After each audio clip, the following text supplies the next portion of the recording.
ई-KYC मुळे ज्या लाभार्थी आहेत त्यांना अधिकचा फायदा होणार आहे, कारण त्यांचं ई-KYC ऑथरायझेशन झालं की त्यांना नियमित लाभ मिळणार आहे. म्हणजे या ज्या तक्रारी आहेत की 1 महिन्याचा लाभ मिळाला, दुसऱ्या महिन्याचा मिळायला विलंब झाला, तिसऱ्या महिन्याचा त्या ठिकाणी थांबला गेला, तर या सगळ्यामध्ये सरळता आणि त्याचबरोबर सुलभता ही त्या निमित्ताने येणार आहे. नमस्कार मित्रांनो, जय महाराष्ट्र. माझी लाडकी बहीण योजनेविषयी आत्ताची सर्वात मोठी बातमी आपल्या हाती आलेली आहे. योजनेचा लाभ घेणाऱ्या प्रत्येक महिलेसाठी महत्त्वाची असणारी ही बातमी सर्वांनी लक्षपूर्वक पाहावी.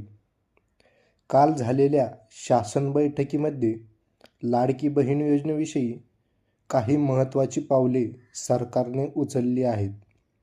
यामध्ये आता सरकारने लाभार्थी बहिणींसाठी ई-KYC करण्यासाठी सांगितले आहे. ही ई-KYC केली नाही तर लाडक्या बहिणींचा जो 1500 रुपयाचा हप्ता आहे तो बंद होणार असल्याचे सांगितले जात आहे.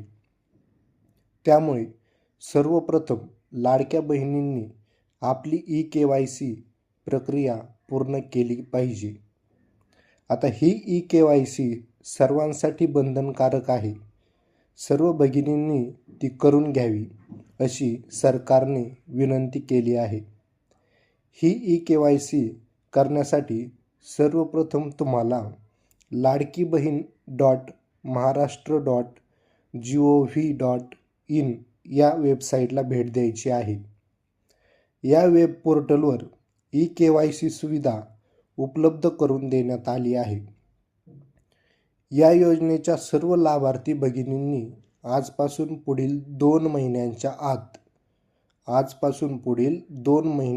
आत सदरील ई-KYC करणे बंधनकारक असल्याचं सरकारने बैठकीमध्ये सांगितलं आहे.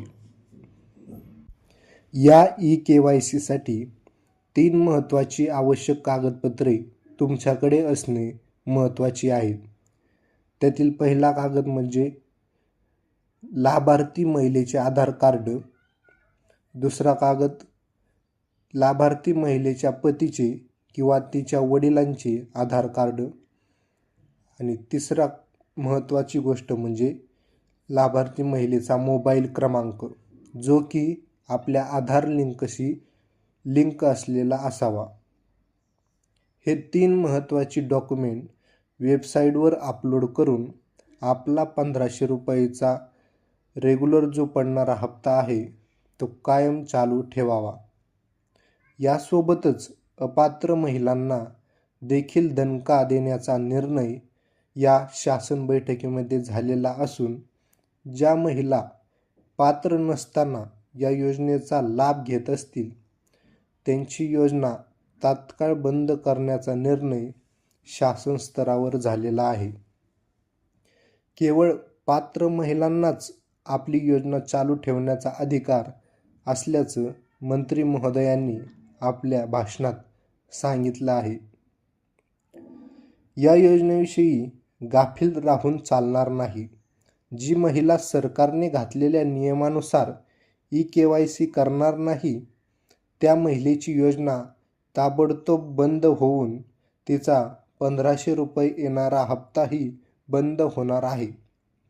त्यामुळे सर्वात प्रथम महिलांनी आपल्या जवळच्या सेतूमध्ये किंवा नेट कॅफेमध्ये जाऊन आपली ई-KYC तात्काळ करून घ्यावी. अशाच लाडक्या बहीण योजनेच्या किंवा अन्य योजनेच्या लेटेस्ट अपडेट्ससाठी आपल्या माझी मराठी या चॅनलला नक्की सबस्क्राईब करा, शेअर करा, लाईक करा, कमेंट करा. धन्यवाद.